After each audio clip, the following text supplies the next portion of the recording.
Welcome to the second day of the Swayam Prabha live conferencing of the 11th batch of National Education Policy 2020 Professional Development Program for University and College Teachers. I am Dr. Gloria Kujur, faculty member of STRIDE IGNOU and one of the team members of NEP PDP program. Today we have with us Professor T.K. Jena, Professor and Director, School of Health Sciences, IGNOU. Prior to joining IGNOU, Sir was a senior resident and senior research officer in the research cell of All India Institute of Medical Sciences, New Delhi. He has authored 9 books and published a large number of research journal papers, edited books, and involved in audio-video production, e-resources. He has been involved as a member in committees and has been expert at various national and international levels. He has been involved in the planning and designing of postgraduate programs in the field of health sciences, and apart from this, he has a vast experience in coordinating training of doctors through distance education mode. Sir, we welcome you to today's session on the topic NEP 2020 Continuous Professional Development Skilling Paramedical Staff. May I now request you to kindly deliver your lecture, and within a few seconds we will move to Sir's session. Thank you. As per the topic allotted today, we will be discussing NEP 2020 and its implication in the skill training of paramedical staff. So, as you know, NEP 2020 is a recent phenomena and there are a lot of debate going on across the country how to implement it in the educational institutions. And it is also true for the health sector. And today we will focus mainly in the paramedical training in the relation to NEP 2020.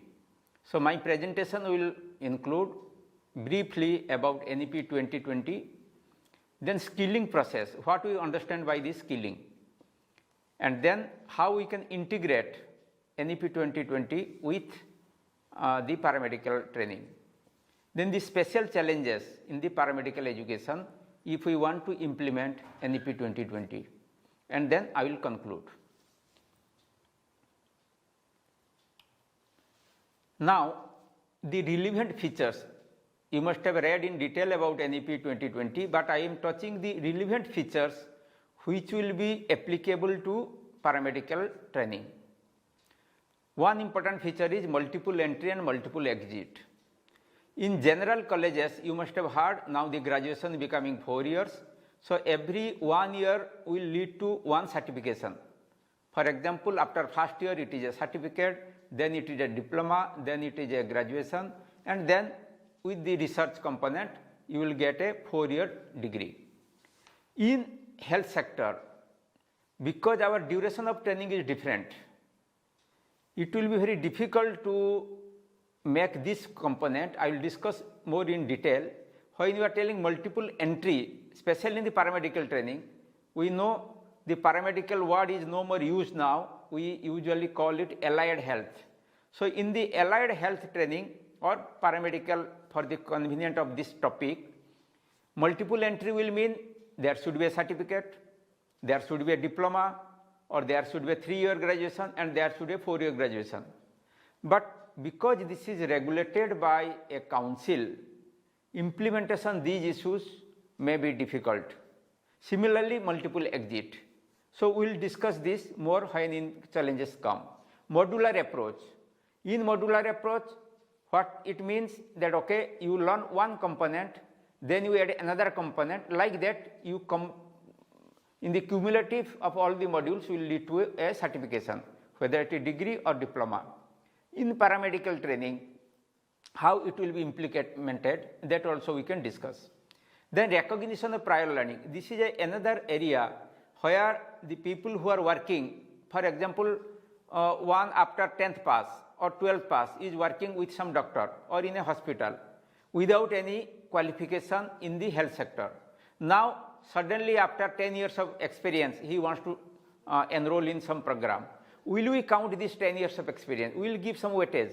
Those are the areas which falls under the NEP 2020 jurisdiction, but will it be applicable in the health sector? That is the issue. Technological integration. For example, in a conventional system, whatever the duration of training is, now we are using audio video, we are using even artificial intelligence, we are using virtual lab. So all those things, how it will be applicable in the health sector? In the conventional system, in the medical field, what we do, everything is face to face, whether it is a theory lecture, whether it is a bedside training, whether it is a laboratory training, we want physical presence. Now with the NEP 2020, what we expect, some of this training can be cut short. A student need not be residential for all the whole duration of the training. He can go for the component which is essential for his physical presence. Otherwise, he can do the video, for example, he can see the video at his own residence. He can attend some lectures through the online. But how to integrate that? That is another issue. Multidisciplinary approach. Now, for example, in conventional system, if we teach pediatric, then it is only pediatric. If we teach gynae, it is only gynae. Now, how we can integrate? For example, a paramedical staff, because we are concentrating on paramedical, so I will give paramedical example. He should know how to resuscitate a baby. Simultaneously, he should know what is the need of a mother. So like that, integrating different disciplines, designing curriculum accordingly, that is another challenge. Customized training as per the role. As I discussed just now, whatever the role we expect in the health sector for a allied health person, what training curriculum we can design, a new curriculum design we can make. Nowadays there are nearly 33 recognized graduation in the allied health by the government of India. In the medical field in abroad, for example in USA, there are nearly 100 areas where allied health services are available. So customized training in India can also look into those areas where the training has not been designed. We can make cut and paste of different roles and we can customize training. Assessment at regular intervals. Usually we assess a student at the end of 1 year or at the end of the diploma, though there are some internal assessments. But in NEP 2020, we visualize no, students should not be burdened by doing examination at the end. Let the examination be done at intervals so that the load on the student as far as the assessment is concerned will minimize and student can concentrate more in the teaching learning process. And in the health sector, NEP 2020 emphasizes the training should be emphasizing more on the prevention of disease. Instead of concentrating on the cure, we should concentrate on the prevention also.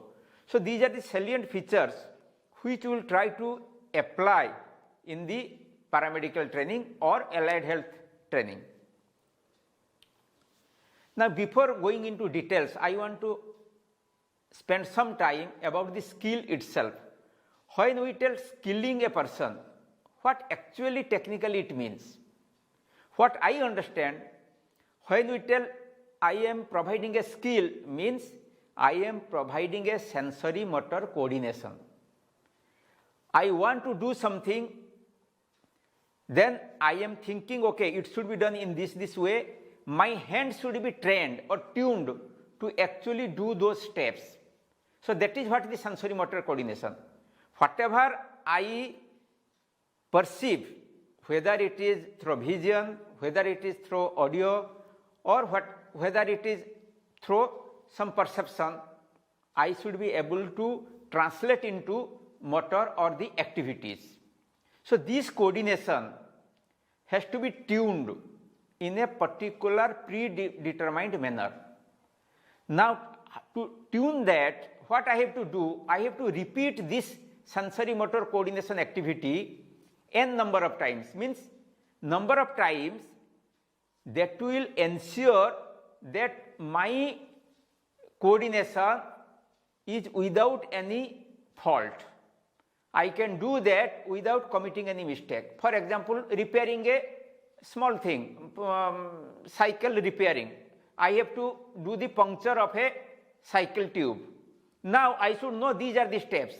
How many times I should do this repairing so that I am very much sure I can do it without any assistance.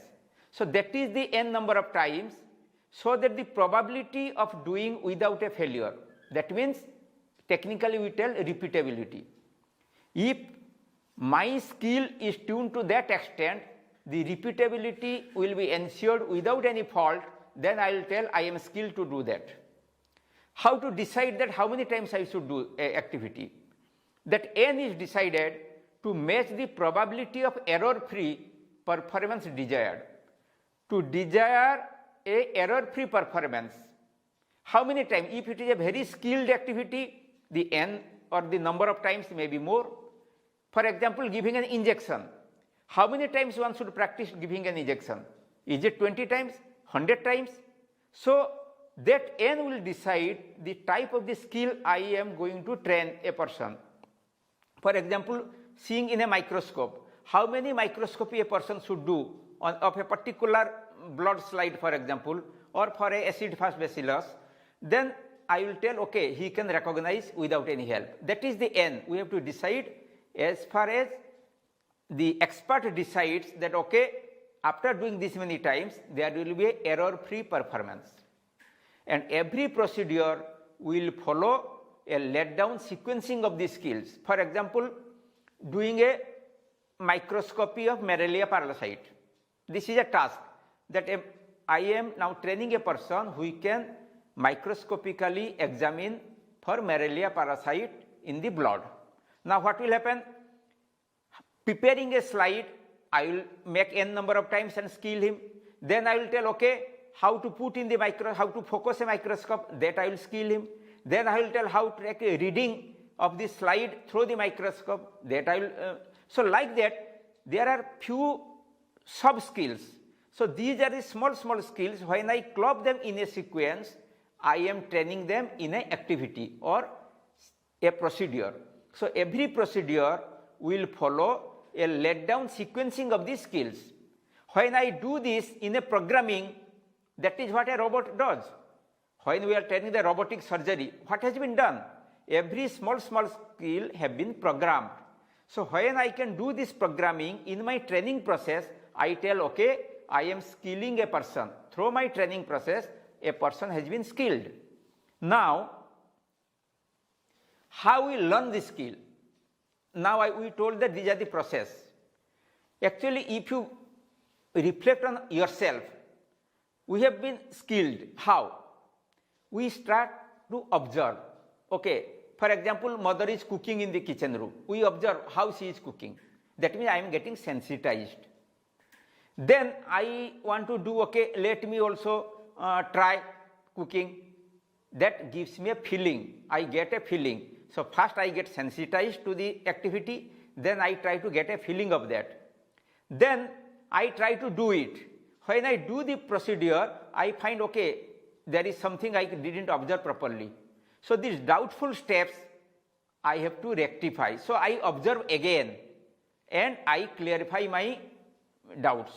Then again I perform. So when I do all the steps correctly, that is the point I am able to perform properly. So the steps, if I put pedagogically, sensitization, then feeling the, get a feeling of the activity, then I understand it, then actually I perform it. Now I am able to perform, for example, cooking. Repetition of observe and do, as I told you, till all the steps are learned. Now I am able to perform. But if I am a slow learner, then what I have to do? I have to accommodate a slow learner, then he has to do these things repeatedly more number of times. That is what I will tell, that repetition of the activities. Then steps of learning followed in the training process. I told how we learn. Now how I translate this learning process or pedagogy to train a person. So when I train a person, what I will do? I will demonstrate. The steps that he was observing, I am demonstrating that. And then to get a feeling of these demonstrated steps, I will tell you do a return demonstration. So technically, when I am a trainer, I will do a demonstration of the procedure, then I will ask for a return demonstration. Then to get a practice steps, what I will do? I will tell you do a practice under a expert, that is supervisory practice. So as a trainer, I will engage an expert, and under that expert, the student will do the practice repeatedly, that is n number of times, as I was telling. Then what I will do? I will tell, because the expert is not available always, a person has to do himself or herself. So for confidence building, the student has to practice himself or herself in an environment where the facility is available. So self practice. If I do the training of the skill, self practice one is able to do. But after going from a medical college, if I tell you do this in a village, he or she may not be able to do that, because we have not trained the person how to do the activity in a resource constrained environment. Therefore, pedagogically, I would like the student to do also the training in a resource constrained environment. And after that, if I want to train that person in the higher skills, then what I will tell, you do this skill, apply this skill in different scenarios or different environments, different situations, different institutions, whatever. So the application of that skill in different variations, then he will master that skill. Not only he is able to do mechanically with a confidence of repeatability, but he is able to master that. And once he goes to that mastering level, then he can further go into the skill to invent the concept, why this step is like this, why not in some other way, and why after this step the another step, can we intervene some other step, can we do something else. So these, and what are the conceptual things involved in this skill. So that inventing the concept, maybe at a PhD level that we do, that is also a part of the skill training. So skill training at a mechanical level, at a experimental level, and at a conceptual level will be different. Now, how I will design, I want to skill a paramedical person, how I will design the steps. So first what I will do, I will list the steps of a skill. As I told you, microscope examination of a malaria parasite, then I will tell, okay, he should know how to draw the blood, then he should know how to stain a slide or how to make a blood smear, then how to stain the slide, how to fix it in the microscope, how to examine. So all these steps, every step is a small skill. So list the steps of a skill, and these steps can be listed in a manual, so that when a student actually practices in the laboratory, he can check this list, and that is why we sometimes call it checklist manual. And for every skill, we have to provide a timing. When I am training a person, I have to know how much time we will give for making a slide. Maybe 5 minutes, 10 minutes, so I will make the time provision. So when he will do, for example, 10 times, 10 minutes into 10 into, that means 100 minutes for staining a slide.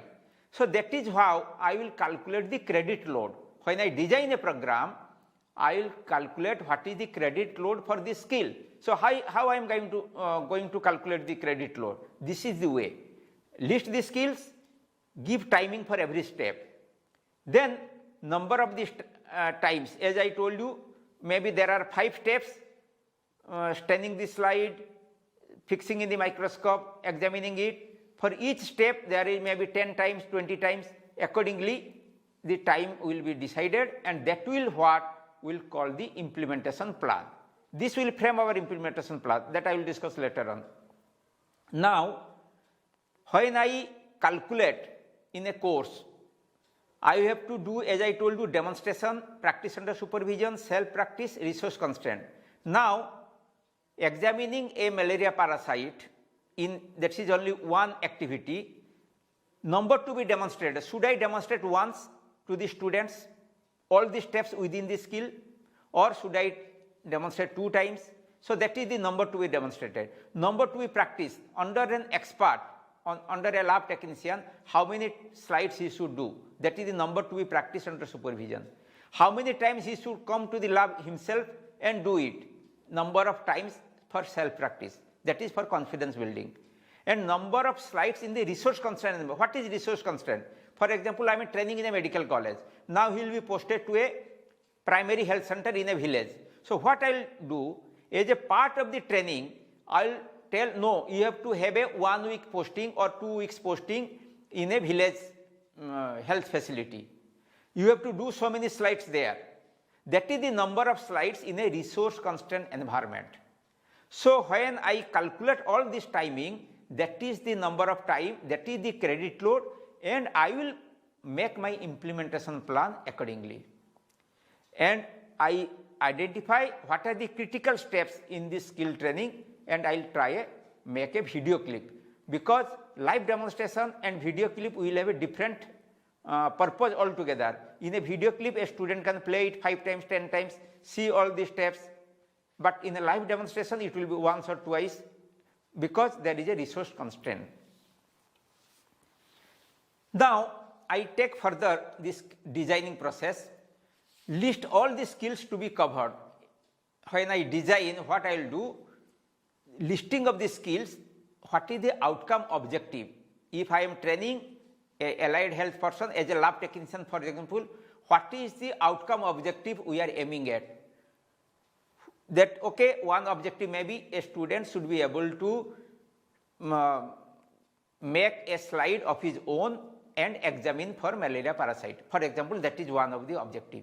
Maybe he can examine acid-fast bacillus, like that. So each skill will be listed. If there are 20 skills for the lab technician program, then I will identify how many skills my students must learn, that is mandatory or essential, and those will form the compulsory courses in my program designing. Maybe I will tell, okay, the students should know how to put IV line, intravenous drip. That is not a requirement, mandatory, but if he knows, maybe in the village while taking blood or due to some procedure, a child fainted or something happened, can he put a drip? Then that will be a desirable skill.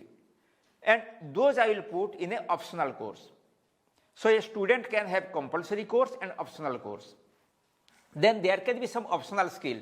That is up to the discretion of the designer, whether he can pick some of the skills from the optional group to this curriculum, or he wants to just have a video and sensitize the students. That is up to that. But as a part of the compulsory and optional course, we have to put only mandatory skills and desirable skills. Then, as I told you in my previous slide, you have to calculate the credit load for all the skills. Then I will make the grouping of the skills. For example, some of the skills you find in one group related to, for example, tuberculosis. These skills are so heavy that it requires one course independently. Maybe for malaria parasite, maybe examination of the stool or examination of urine, these are small courses. Maybe I club them together to make only one course, and each component can become one block or one module. So designing the course will depend in the grouping of the skills. Similar skills can be grouped and they will form the courses. And then how much theory? As I told you, till now I didn't touch the theory part. Now, keeping the entry level of the student in mind, we know how much theory he knows, how much theory he has to know extra. Those additional theoretical knowledge can be planned as a theory material. So that is how you can design a skill-based program. So you will find only 20 to 30% weightage may be for theory, nearly 70 to 80% weightage can go for practical when I am making a skill-based program. and integrate the available technology and other resources, for example, simulation, artificial intelligence, interactive mobile app, multimedia, workshops, skill lab, all those things. As I told you, I am linking with the NEP 2020. So these things we can integrate in the designing process. Now, how I implement? Till now I told you how to design. Now, as a trainer, I have to implement. When I am implementing, I have to decide teacher-student ratio. For demonstration, how many students can be demonstrated in one go? For example, I am demonstrating in a microscope. Then the group has to be small. Maybe 5 to 7 or 10 students maximum can be in a group. But I am demonstrating something which can be for 30 students in the field situation. I am demonstrating that, okay, you see how to examine a patient, maybe a child in a village setting, for example. Then there can be nearly 20-30 students they can demonstrate. But when they are doing it minutely, then the number may be even 2, 1:2, even 1:4. And usually, as a standard practice for paramedical training, we go by 1:5. Then counselor criteria. For example, who will train? For paramedical training, as I am telling you, can a bachelor in MLT teach a DMLT student? Or you want a master in MLT to teach the DMLT student? Or you want a person with a PhD? So, this counselor criteria will depend upon the level of the skill training. If I am training a graduate person, then a minimum a master degree should be there. If I am training a master level person, then at least a PhD holder should be there.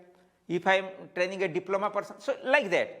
The level of the counselor will depend on the type of the skill I am going to train. Then where I am going to train? Study center criteria. I have to have so many beds available, so many investigations must be happening every day. Then only my student can get a training. Otherwise, a student will go, there is no investigation in a day. Then what my student will do? It is a wastage of time. Therefore, a minimum criteria has to be there for training center. How many teachers? What is the facility? All those criteria will be there. Then there will be a skill development center. This is an additional point I want to draw attention to my viewers, that in addition to a medical college or a center where training is being done, nowadays government has also included this idea. Like for the doctors, now we want them to go to the district hospital 3 months for training. So this is what the concept IGNOU is practicing for last 30 years. Though this practice now coming into the mainstream, but IGNOU has been practicing this for last 30 years. So this skill development center, where the student gets an opportunity to practice the skill intensively, 1:1, there will be one teacher, one student. That facility we cannot provide in a medical college or a higher setup. So in a periphery setup, skill development center we have to identify. Again, we have to put a criteria where a student can be attached in a small setup, what should be the workload accordingly. Then internship plan. After a student is thoroughly trained, we want to have a practicing time. Usually every training in medical field has an internship.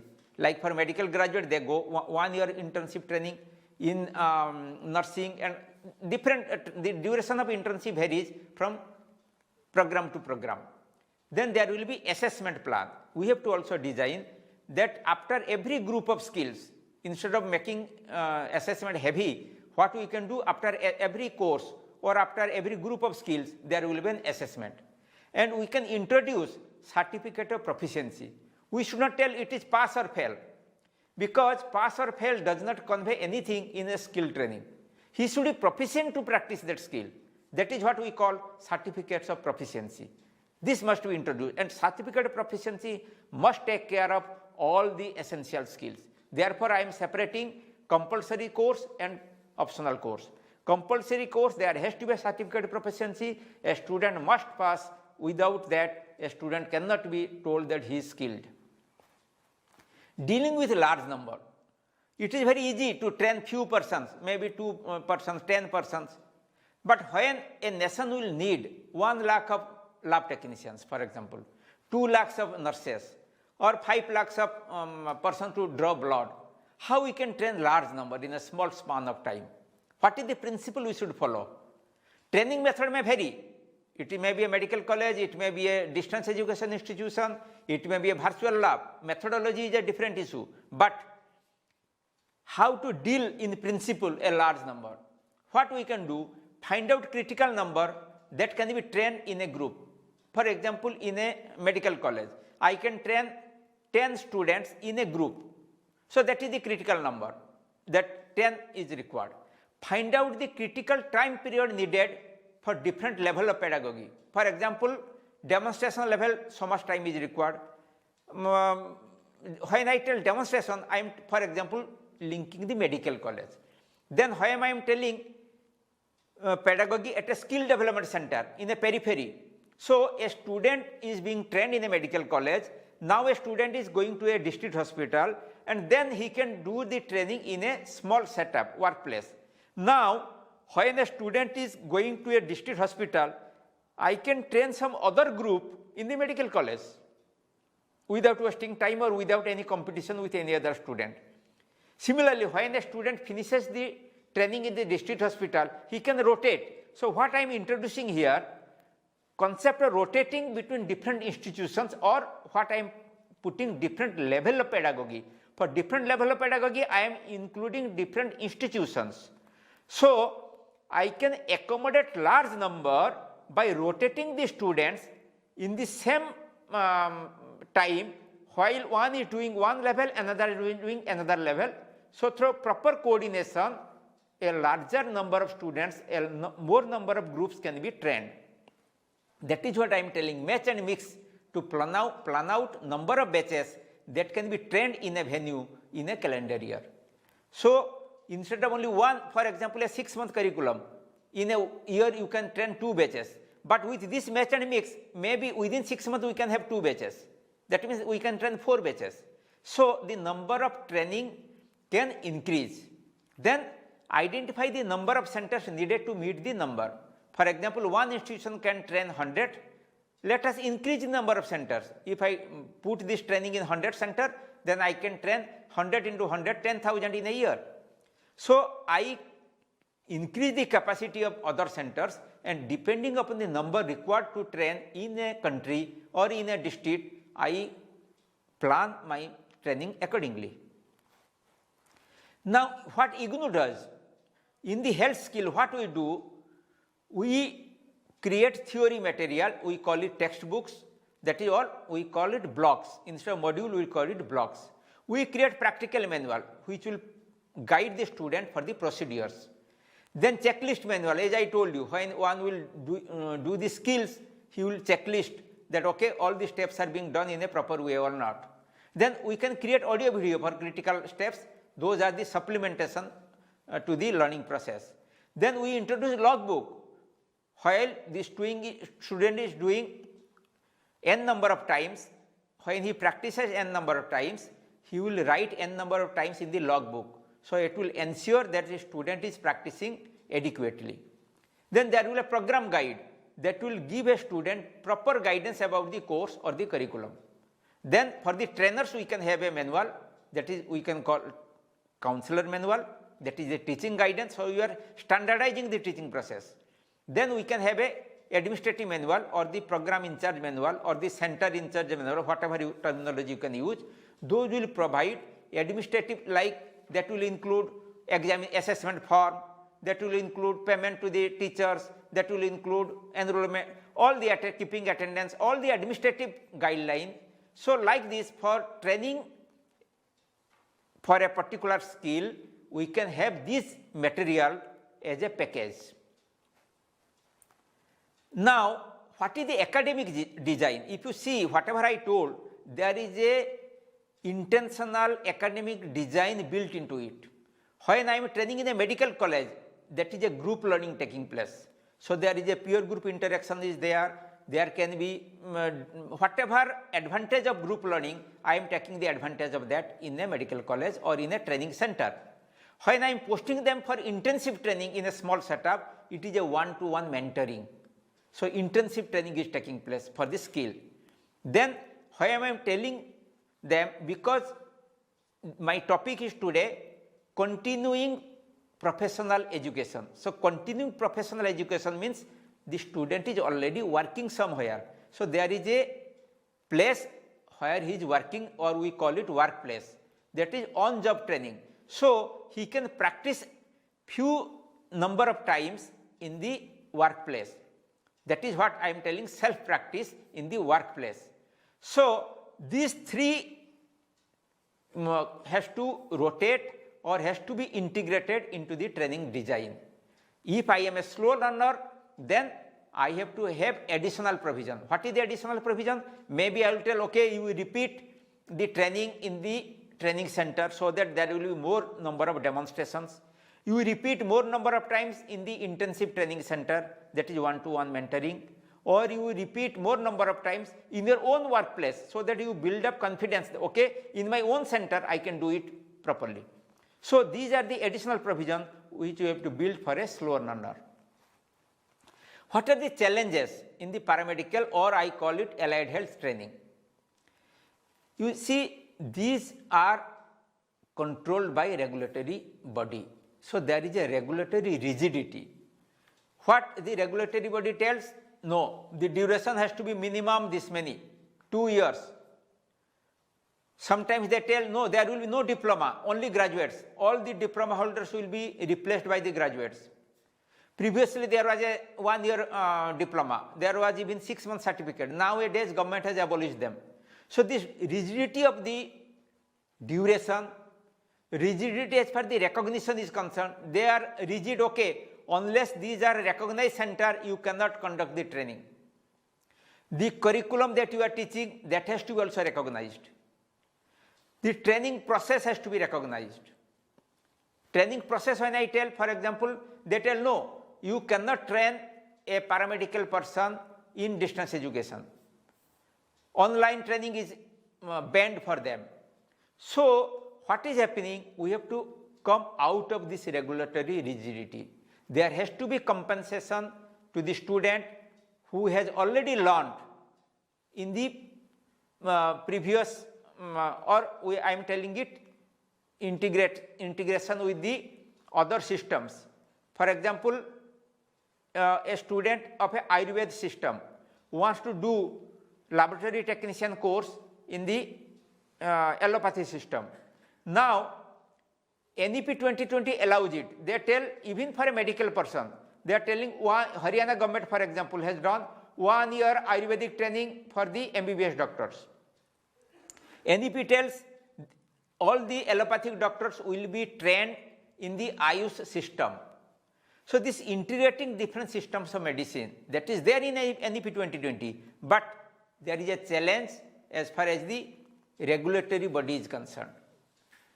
Similarly, medium of instruction.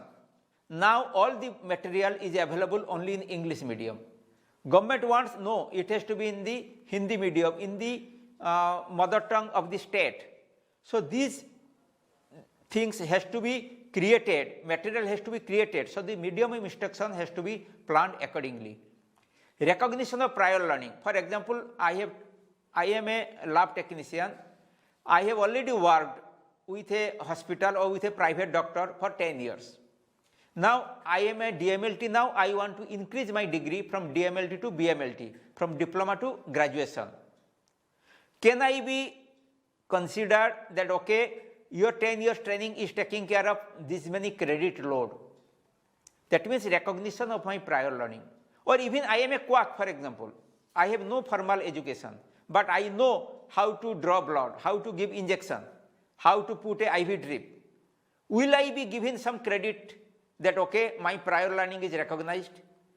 Whereas NEP 2020 tells prior learning should be recognized, but these are the challenges in the paramedical training, how we can accommodate them.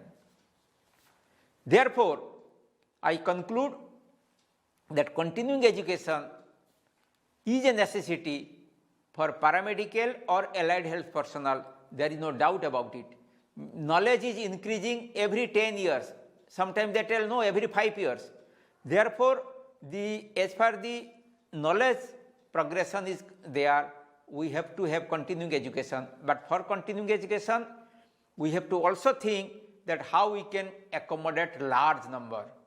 Large number needs to be trained to meet the health need of the nation.